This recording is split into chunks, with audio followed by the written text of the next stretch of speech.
Сәлем достар, мен Естен Ербол. Windows жүйесіндегі DNS базасы және браузердегі DNS базасын тазалау. Сайт сілтемесі төмендегі видео астында тұрады.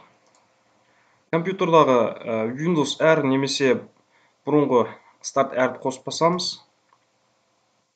Менде жазылған.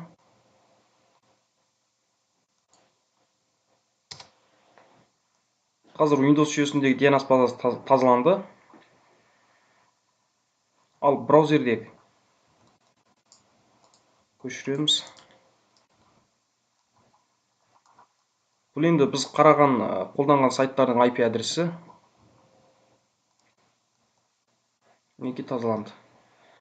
Бұл екеуі де сайт жасаушылар үшін немесе UPS серверін қолданушылар үшін сайт жасау барысындағы CSS кодтарының өзгерісін бақылау үшін тағы да браузер жылдамдығын тездету үшін де керекті.